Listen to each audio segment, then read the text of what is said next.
What's going on, guys? It's Cimo, and welcome back to another episode of the Meta Ahead, the series where we take a look over into the OCG's metagame to see if there's anything we can learn here as it translates over to the TCG. If you missed the previous episodes, I'd highly recommend checking them out, but let's go ahead and dive right in. These articles are courtesy of Road to the King as always. This is where I get a majority of my OCG related content, and actually this is where a lot of people do, so when you see some cool new tech cards at your locals or maybe at a big tournament, most of the time people might have identified it from looking at these types of reports. They're also in English, so that also helps us be able to read them, because most of the time all we get is pictures and not really much explanation. We missed a couple reports, so we're actually going to be doing a bit of a bulkier episode this time around. This is going to be Metagame Report 5 and 6, and then we also have 7 in here as well. This was from earlier in the month at the time of recording a few weeks back, and this is how their meta is starting to develop now. As you know from the previous episodes, their meta has been primarily, Zoodiac, Eldlich. They've had some Prank Kids rising and falling, Dragonmaid as well,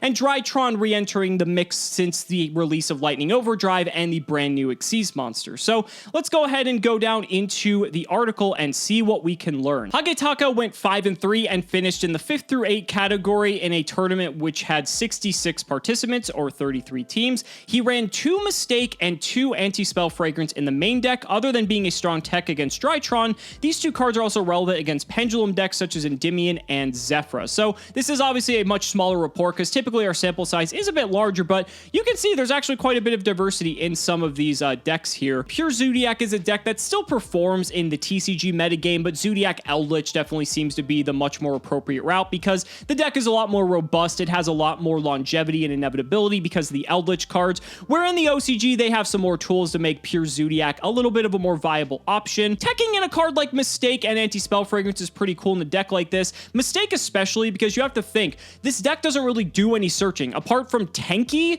like what searching is the deck really going to do? And against some of the other top tier decks, then having a card like Mistake after you've already done a majority of your searching, then it doesn't matter if Mistake is up because then you're already set up, you flip the Mistake on your turn 1, and then you probably just win because your opponent isn't able to search. So this is kind of like the equivalent to let's say a Droll and Lockbird, except rather than going second, this is the going first oriented version of that. We also have the Imperial Order complementing the 2 Anti-Spell Fragrance in here as well. The extra deck's what we've seen before. We talked about the triple Zeus in the last episode. This is starting to become more standard because the third Zeus can actually be a difference maker in a lot of instances in the OCG. And then they also have the Utopic Future Dragon, which is broken. We still don't have this here in the TCG. I really hope we get this card soon. Side deck, I mean, it's your typical side deck of what you would expect. You got the Nibiru's, the Lancia. You got stuff like Droll in the side, Lightning Storms, Feather Dusters, Dimensional Barrier, Forbidden Droplet. None of this should really be a surprise because this is all cards we've come to expect in the side deck. Moving on along though, we're going to go ahead and talk about Prank Kids next. So Paper Plane, great name, went 5 and 3 and finished 3rd place in the same tournament, I believe. All 5 Prank Kids builds ran 2 or 3 triple tactics talent in the main deck, combined with 1 Zeus in the extra deck. In the Zoodiac matchup, the opponent's Zoodiac Trident would destroy your normal summon Prank Kid to deny the Link 1 play. Then triple tactics talent could then be played to take control of Trident and then attack with it and then summon Zeus on top of it. Okay, that is pretty cool. I really like that a lot. It's really neat when people figure out these interactions in terms of the lines of play of what is expected to happen and then play the cards to correctly counter that play and then really punish the opponent for it. Being able to steal something like Trident and to overlay for a Zeus isn't really anything new. We see a lot of slower control decks play a card like Crackdown to steal a Zoodiac monster and actually go into a Trident of their own a lot of the time. This is just the next step up from that because now we can just upgrade into Zeus, and against a deck like Zoodiac, Zeus is just a house, so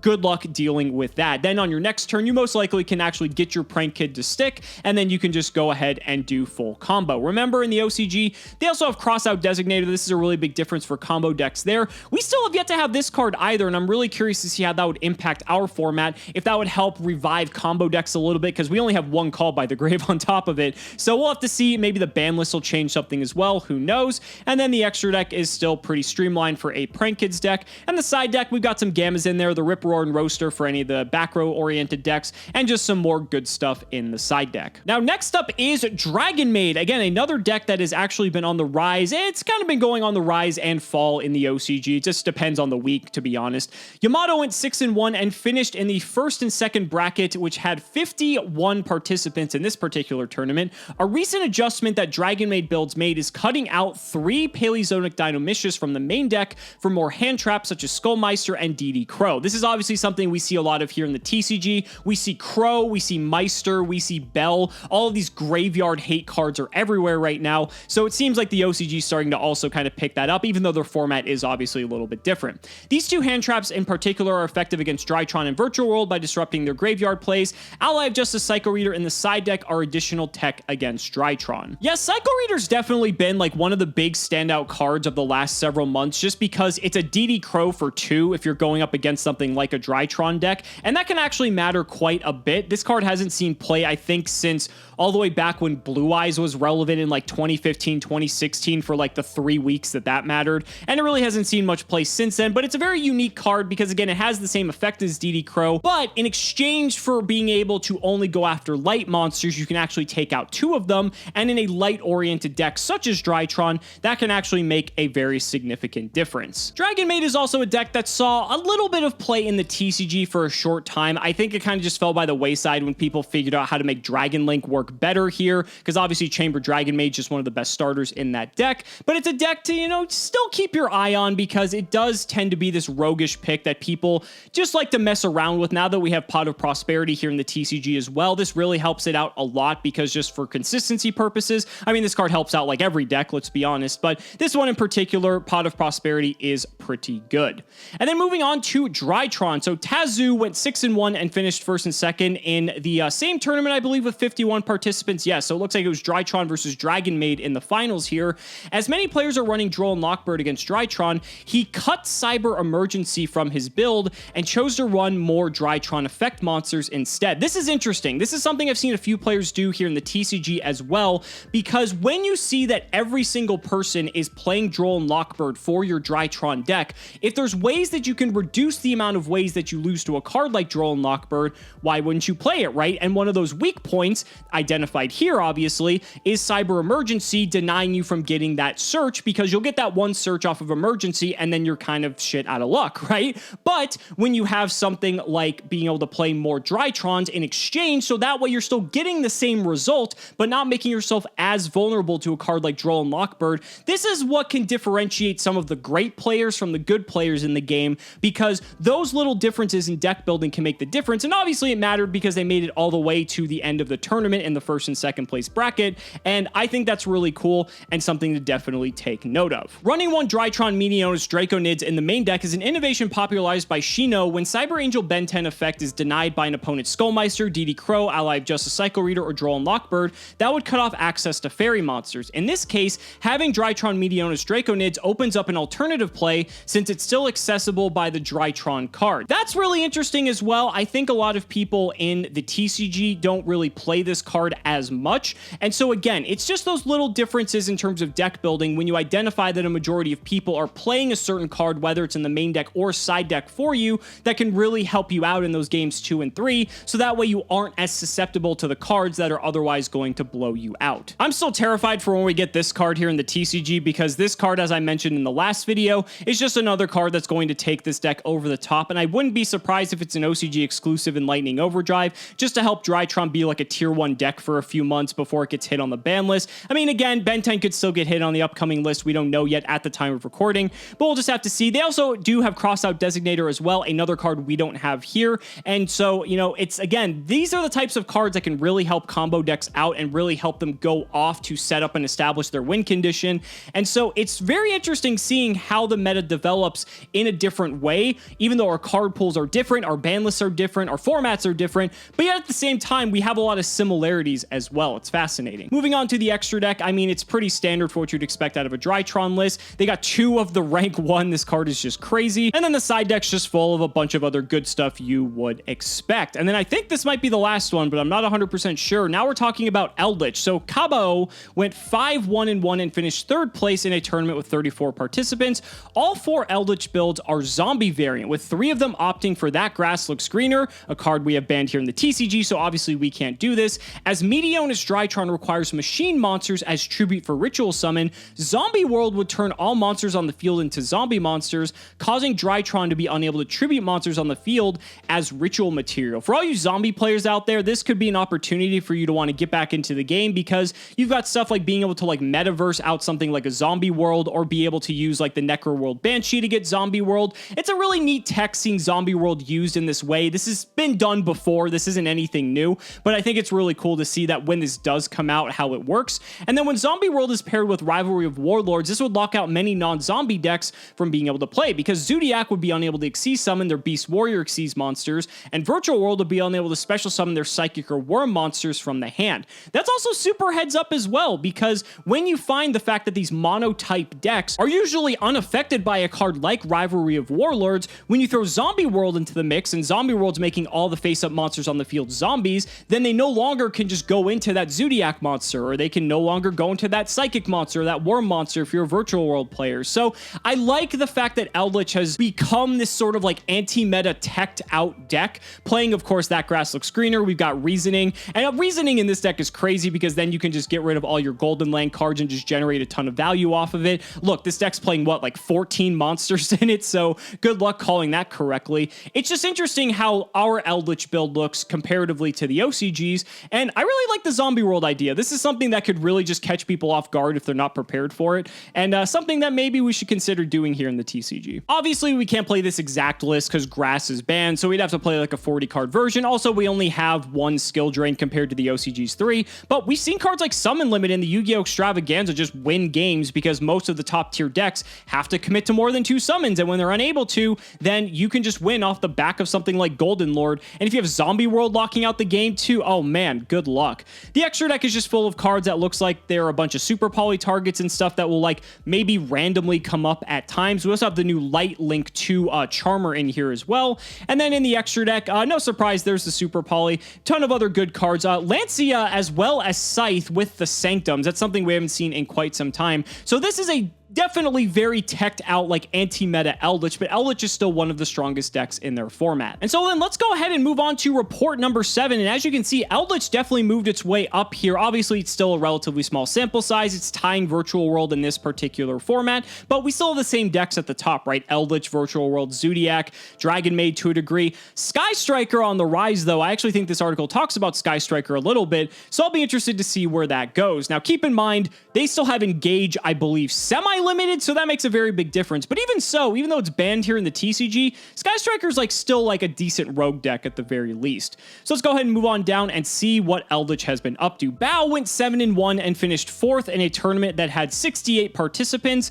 He's still playing the same build that uses the standard Eldlich as the main deck and as Zoodiac in the side deck, seen in a report that we talked about a few episodes ago, or you can click it here to see it as well. He made a change of cutting out 3 Psy-Frame Gear Gamma and 1 Psy-Frame Driver from the main deck and adding a Dino Wrestler Pancratops and to Summon Limit instead. There's been a drop in usage of Gamma as more players are opting instead for Skullmeister, Droll and Lockbird, and Ghost Spell and Haunted Mansion. These hand traps have a less stringent activation requirement and are much harder to play around. I think we saw the same thing happen here for us TCG players. Everyone, and I mean everyone, was on Gamma for like the last few months, and there are still people playing Gamma, don't get me wrong, but we've definitely shifted to some of these other less conditional hand traps, such as Skullmeister, such as Droll and Lock, such as Ghost Spell, because they're ubiquitously strong against most of the meta field, and then also the fact that you can drop them at will, and it's difficult to play around all of them, right? Especially when your opponent knows that all of these cards are in the meta. So I think that's interesting because you have to at some point consider how dead is a card like Gamma going to be, and if it could be something else that would be better for you to maintain board presence instead of just keeping that Gamma in your hand. You also have to consider the Driver is a dead card most of the time. Then sometimes it's better to change direction. This is a more standard 40 card Eldlich list as we've come to expect here in the TCG. Again, we play something almost identical to this, aside from obviously the Max Cs and the 3 skill drain, but other than that, our Eldlich list, if you're playing like a more pure version, don't look too different from this. Again, Zoodiac Eldlich is much more popularized. I think Dragoon Eldlich is also still a direction a lot of people like to take because Dragoon is legal in our format and it's banned in the OCG, but I still like that they do this cool thing in the OCG where they just like to side deck into like the Zoodiac engine for like games 2 and 3 when it's advantageous for them to do so. It's kind of cool. It's like a nice little smoke screen thing. Your opponent might not think you're on the Zoodiac cards inside for all this Eldlich stuff, and then you bring in all the Zoodiac cards and make it much more miserable for them to play. Continuing on, we have Virtual World. We actually had one of these reports not talk about Virtual World, which is crazy. crazy. That has never happened. So Aki went 7-1 and finished first place in a tournament with 54 players. It was a 3v3 as a matter of fact. Recent virtual world builds are running either one Crystron Quariongendrax or one Trishula Dragon of the Ice Barrier in the extra deck. They're able to banish opponents' monsters from the field and graveyard, making them great against Eldlich the Golden Lord and Drytron effect monsters. You know, I look at a lot of deck lists and I feel like this is something I haven't seen us TCG players adopt yet, playing Trish or this Crystron monster in the virtual world extra deck. We've obviously played stuff like Chow Fang and the like. We've also done stuff like the hand loop with virtual world as well, but I don't think I've ever seen either of these. Maybe you guys have and you can let me know if I missed it, but let's go ahead and just quickly look at this Crystron monster for anyone who's never seen it, because I think I've seen this card, but I don't think I've ever actually read it. So it requires 2 or more tuners and a non-tuner monster to summon. It is level 9, so I mean, that's obvious, it's virtual world. If it's synchro summoned, you can target monsters your opponent controls and or in their graveyard up to the number of synchro materials used for this card's synchro summon.